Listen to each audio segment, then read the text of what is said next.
Donc voilà, là je suis en dessous le véhicule. Je me rends compte que je voulais voir un peu ce qu'il y avait à dévisser. Il y a à peu près 6-7 vis à démonter. Par contre, comme par hasard, je ne sais pas si vous arrivez à le voir, il y en a une qui est pile poil, qui vient se bloquer contre l'échappement. Là. Donc ce qui signifie que comme je ne pourrais pas la sortir, je suis obligé de démonter cette partie de l'échappement. Donc là je vais démonter tout le cache du turbo et de la partie basse de l'échappement. Donc même en démontant le cache thermique, là, vous allez vous rendre compte que c'est impossible de le faire passer sans l'abîmer. Donc à ce moment-là, il faut démonter le ventilateur. Pour cela, vous avez deux vis ici. Vous avez le boîtier là qu'il faut débrancher. Soit vous le débranchez, soit vous enlevez la vis qui est à ce niveau-là. Moi, je vais enlever la vis. Et vous avez une fiche du ventilateur avec un blocage à ce niveau-là. Donc il faudra enlever aussi. Donc voilà, maintenant j'enlève le ventilateur, à savoir qu'il est maintenu par deux vis Torx et en fait deux pattes en bas, c'est des emboîtements.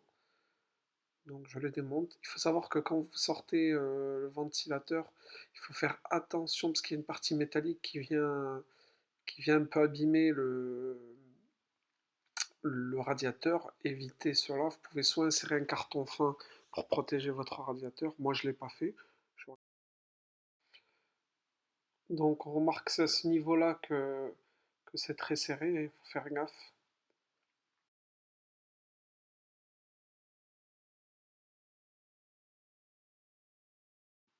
Donc là j'enlève le cache thermique, à savoir que j'ai démonté tous les vis.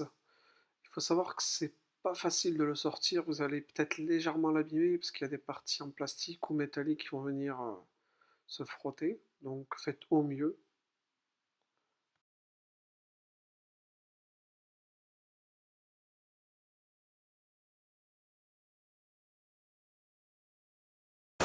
Maintenant, on va démonter cette partie-là, là, cette bague et la bague d'en dessous. Bien sûr, on va mettre du dégrippant plutôt. Donc après avoir mis un peu de dégrippant, donc je démonte les colliers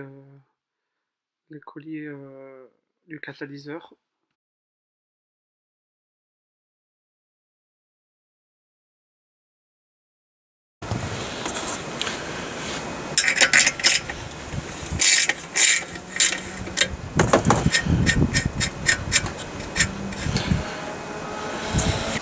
Donc enfin on arrive au boulon là qui nous a emmerdé pour enlever la boîte. Donc un petit peu de décrypant, pareil. Et bien entendu, côté gauche, pareil. Vous avez le même qui est planqué là derrière. Assez difficile à démonter. Donc maintenant il faut écarter les bagues de serrage.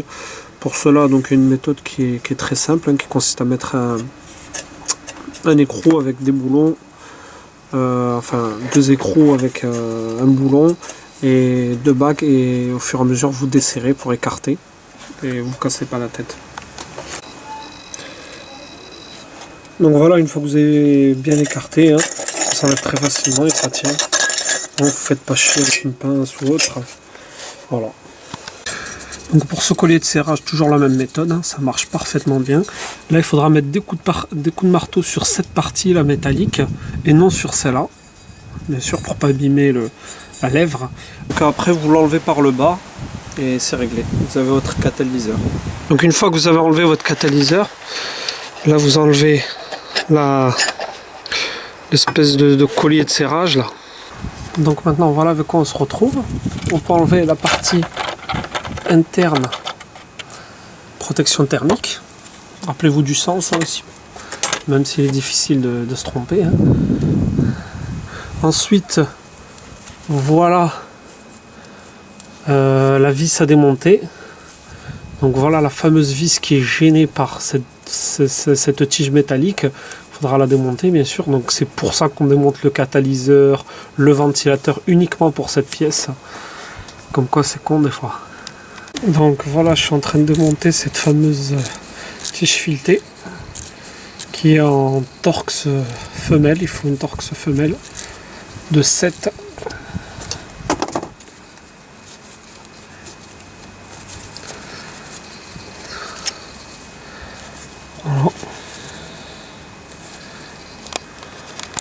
Donc voilà, maintenant moi je vais procéder au démontage de la boîte. À savoir que je vais démonter uniquement les boulons du bas, et tout en gardant toujours la patte de support moteur côté conducteur. Donc je vais démonter que les boulons d'en bas. Donc maintenant que j'ai démonté les boulons support du bas, il ne me reste plus que 2 boulons en haut. Donc à savoir que j'ai dans un premier temps calé la boîte toute seule et en même temps caler le moteur. L'idéal c'est d'avoir 2 crics. Donc là au fur et à mesure je vais descendre avec les 2 crics. Je vais descendre pour pencher le moteur, supporter le moteur bien entendu puisqu'il ne restera plus que sur une patte et la boîte aussi pour pas qu'elle parte de trop. Voilà. Donc maintenant que mon moteur et ma boîte sont supportés, je vais démonter les deux boulons de support de boîte. Donc voilà, maintenant je vais démonter mes 2 derniers boulons, qui est celui-ci là, voilà, de boîte, et celui-ci avec la tige qui permet de faire guide. Donc je vais les démonter petit à petit, parce que je viens de démonter mes 2 boulons de support. Donc maintenant que j'ai démonté tous les boulons, donc comme je vous ai dit, j'ai mis une corde pour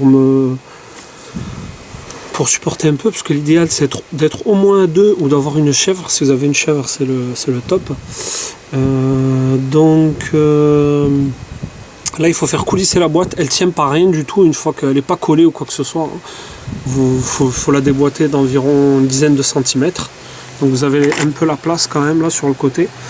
Donc c'est pour ça que faut que ça soit bien dégagé, hein. Qu'il n'y a rien qui reste collé à la boîte bien sûr, parce que si par malheur il reste un truc collé à la boîte, c'est-à-dire une fiche ou quoi, elle va s'arracher avec le poids de la boîte. Donc voilà. Donc voilà, là je suis en train de déboîter la boîte. Donc seul j'y ai arrivé, mais bon franchement vaut mieux être à 2. Il faut faire attention de ne pas abîmer le radiateur. Surtout ne pas abîmer le radiateur. Et vérifier qu'il n'y a pas de fiche que vous écrasez ou autre. Petit à petit vous descendez le cric en bas, vous essayez et voilà. Voilà comment je l'ai calé en fait, directement sur la barre transversale. Donc je vais passer au démontage de l'embrayage en lui-même. Donc d'abord la cage, avec vous voyez les boulons là. Donc voilà, là je démonte la cage d'embrayage, à savoir qu'il y a je crois 6 boulons étoiles.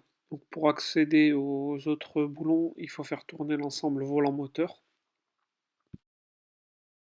Donc voilà, je viens de tomber l'embrayage. Il faut savoir que la partie extérieure est très usée, une usure assez prononcée.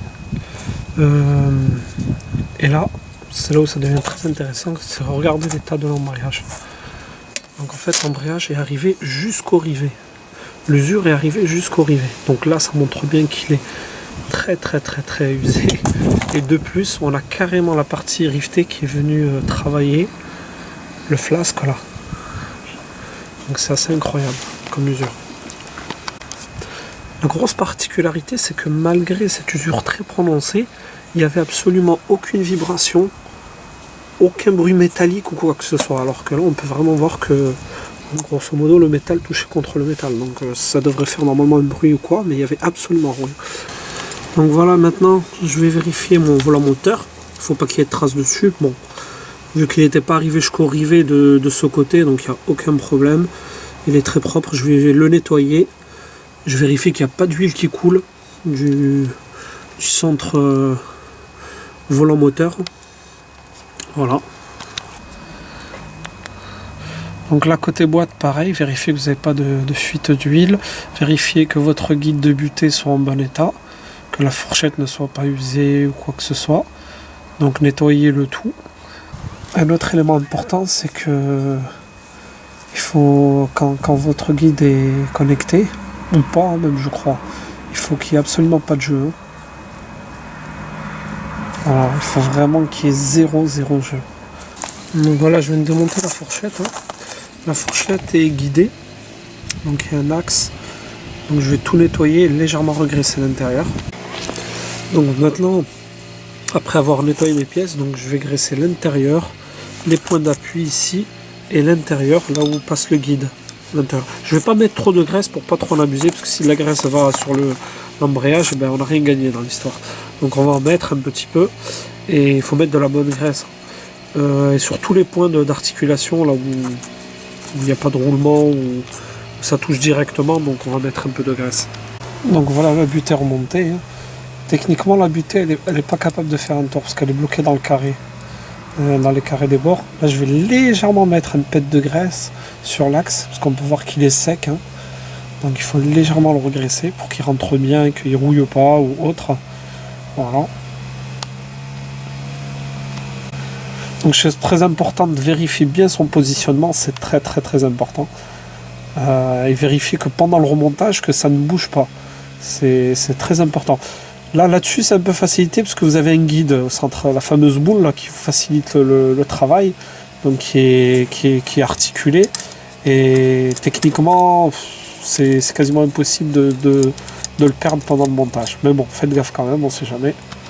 Donc finalement, pour mon centreur d'embrayage, j'ai opté pour une douille longue de 13 et de l'autre côté une douille de 11. Donc celle de 11 rentre parfaitement dans le moteur, on va dire, dans la partie moteur, et celle-ci prend parfaitement l'embrayage. Donc j'ai mis du scotch entre les deux, et ça va me permettre de faire mon centreur. Voilà. Bien sûr, sur le disque d'embrayage, vous avez une partie qui est un peu plus épaisse, enfin plus grosse avec les ressorts et tout, et une partie plus fine. Donc regardez, c'est écrit Gearbox Side, donc ce qui signifie que c'est côté.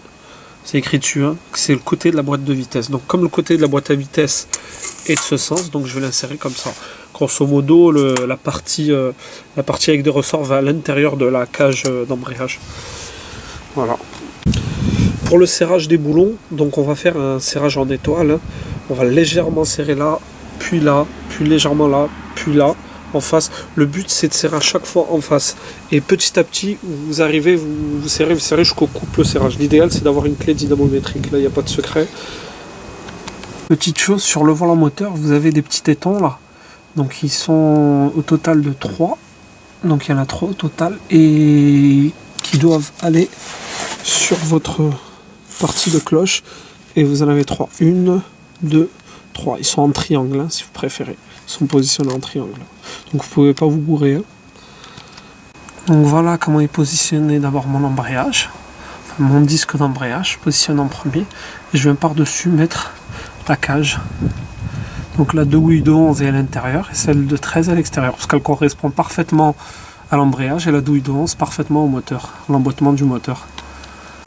Donc moi pour mon serrage de mon volant moteur, pour mes 6 boulons, je vais utiliser du frein filet, donc force moyenne, c'est du bleu en règle générale. Donc voilà, je viens de finir de remonter mon embrayage. Savoir, comme je vous ai dit, qu'il y a 6 vis, 6 boulons en tout cas. Donc maintenant je vais remboîter l'embrayage. Pour cela, je vais m'aider du cric et je vais remonter petit à petit jusqu'à le mettre en face. Voilà. Donc voilà comment j'ai remboîté la boîte. En fait, le principe c'est de mettre, pour moi, hein, c'est de mettre juste la vis guide du haut. Comme ça, en fait, vous pouvez faire une légère rotation, parce qu'il faut savoir que des fois, malgré que vous centrez bien votre embrayage, si vous arrivez pile poil sur les dents, c'est-à-dire que les dents ne correspondent pas, vous n'allez pas réussir à rentrer votre boîte. Donc il faut faire légèrement un petit décalage, une petite rotation soit gauche, soit droite, pour que ça puisse s'emboîter. Et il y a une chose, si elle ne s'emboîte pas, c'est que vous avez mal centré l'embrayage, et surtout ne serrez pas les vis, ne laissez pas la rentrer avec les boulons. Donc moi sur ma boulonnerie, je mets un petit peu de frein filet, hein. Je mets juste sur la fin du filet. Donc je viens de commencer par... Donc je viens de terminer de serrer tous les contours de la boîte, tous les boulons de la boîte. J'ai mis du frein filet, j'ai remonté le moteur, je l'ai calé sur son support, histoire d'avoir un moteur en bonne position. Et là petit à petit je vais remonter dans le sens inverse tout ce que j'ai démonté. Donc là je suis en train de monter le catalyseur. Donc voilà, donc maintenant il ne vous manque plus qu'à remonter dans le sens inverse du démontage. À savoir que si vraiment vous voulez une vidéo du remontage, je peux en mettre une, il suffit de demander.